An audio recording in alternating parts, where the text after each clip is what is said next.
आइए आपको एक सच्ची घटना बताते हैं जिसमें एक डॉक्टर की किन्नत से हुई शादी।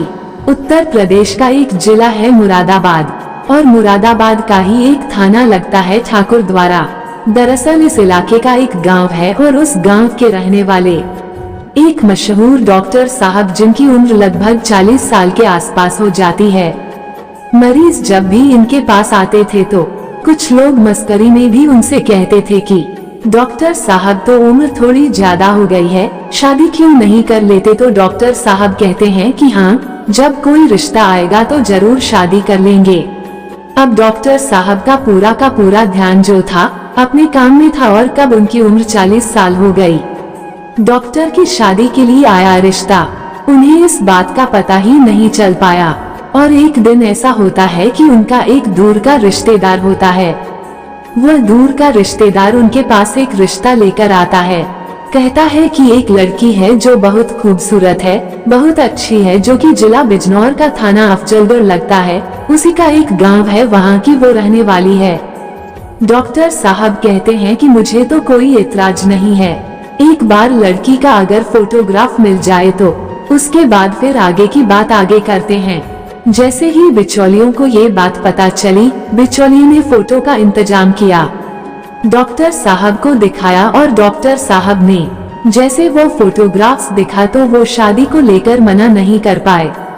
बस कमी एक थी, डॉक्टर साहब की जो उम्र थी वो 40 साल, और जिससे शादी हो रही थी उस लड़की किन्नर की उम्र 20 साल थी। लेकिन फिर भी लड़की के घर वाले शादी के लिए राजी हो जाते हैं।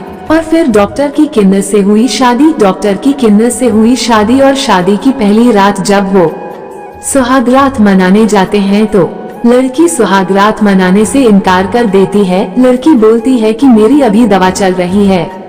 ऐसे करते करते 4 से 5 साल का दिन निकल गया, लेकिन डॉक्टर साहब अपनी पत्नी किन्नत के साथ सुहागरात नहीं मना पाए। डॉक्टर साहब जब भी अपने पत्नी के साथ संबंध बनाने नग्न अवस्था में आते थे तो उनकी पत्नी चोरी से कैमरा लगा लिया करती थी और उनका वीडियो बनाया करती थी। लेकिन जब डॉक्टर साहब को पता चला डॉक्टर की किन्नर से शादी हुई और मेरी पत्नी किन्नर है, तो उन्होंने उससे पूछ लिया कि तुम एक किन्नर हो और यह बात मैं अपने परिवार वालों को बताऊंगा। ये बात सुनते ही हुआ किन्नर उनके नग्न अवस्था का वीडियो दिखाने लगती है और बोलती है, अगर मेरे बारे में आपने किसी से भी बताया तो मैं आपका नग्न अवस्था का वीडियो सोशल मीडिया पर वायरल कर दूंगी और आप किसी को मुंह दिखाने के लायक नहीं रहोगे।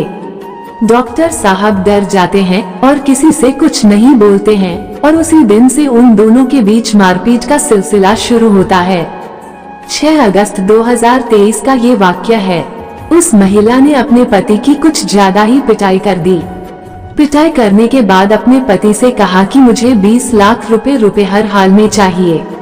जैसे ही डॉक्टर साहब ने यह बात सुनी, यानी कि शौहर ने यह बात सुनी, शौहर थोड़ा परेशान हो जाता है, सोचने पर मजबूर हो जाता है। हालांकि इस बार की पहली बार पिटाई नहीं हुई थी, इससे पहले भी वो पीटते रहे थे, लेकिन आज की पिटाई से परेशान होकर सीधा थाने पहुंच जाते हैं। थाने में जैसे ही जाते हैं तो संतरी ड्यूटी पर था और संतरी ने कहा कि डॉक्टर साहब कैसे दौड़े चले आ रहे हो, क्या बात है, क्या परेशानी है। डॉक्टर वो कहते हैं कि मेरी बीवी ने मेरे साथ कुछ मार पिटाई की है, मैं थाने में एप्लीकेशन लेके आया हूँ शिकायत दर्ज कराने के लिए। और जैसे ही संतरी ने वो एप्लीकेशन पूरी की पूरी पढ़ी तो संतरी चुपचाप मुंह छुपाकर हंसने लगता है। हंसते हुए वापस एप्लीकेशन देकर डॉक्टर साहब से कहता है कि SHO साहब अंदर बैठे हैं, आप प्रार्थना पत्र उनको दे दीजिए। जैसे ही डॉक्टर साहब ने यह बात अपने एप्लीकेशन ली और अंदर SHO को एप्लीकेशन देने के लिए गए, डॉक्टर की किन्नर से हुई शादी और शादी की पहली रात की पूरी कहानी बताई और बताने के बाद वो एप्लीकेशन भी दी। जैसे ही डॉक्टर साहब की पूरी बात सुनने के बाद से SHO ने कहा कि ठीक है, आप घर जाइए, घर का मामला है, घर में ही निपटा लो, इसे बाहर लाने की क्या जरूरत है। तो समझा बुझाकर डॉक्टर साहब को भेज दिया जाता है। और जैसे ही डॉक्टर साहब उस कमरे से बाहर निकलते हैं और भी वहां पर अधिकारी बैठे हुए थे, वो भी खिलखिलाकर हंसने लगते हैं। दरअसल बात ही कुछ ऐसी थी कि लोगों की हंसी रुकने का नाम नहीं ले रही थी। डॉक्टर साहब थोड़ा परेशान हो जाते हैं। अपने दोस्तों से इस बात का जिक्र किया तो वो भी हंसने लगते हैं। आखिरकार परेशान होकर डॉक्टर साहब पहुंच जाते हैं सीधा कोर्ट, और कोर्ट में जाकर डॉक्टर की किन्नत से हुई शादी और शादी की पहली रात की ये अपनी पूरी कहानी बयां करते हैं। और जब जिन्स बाबू ने इस एप्लीकेशन को कोर्ट में लिया था, उसकी भी हंसी नहीं रुक रही थी। हालांकि कोर्ट की तरफ से आदेश होता है इस मामले में मुकदमा दर्ज करके जांच की जाए, जो दोषी है उसके खिलाफ फिर कार्रवाई की जाए। आज कहानी उसी डॉक्टर साहब की है। उन डॉक्टर साहब का नाम पर पूरे इलाके में मशहूर हो गया था। जो डॉक्टर साहब के साथ हुआ था, ऐसा किसी के साथ नहीं होना चाहिए। तो दोस्तों, ये कहानी आपको कैसी लगी कमेंट करके जरूर बताना, और अच्छी लगी तो एक लाइक जरूर करना। अगर चैनल पर नए मेहमान बनकर आए हैं तो चैनल को सब्सक्राइब जरूर कर लेना। धन्यवाद।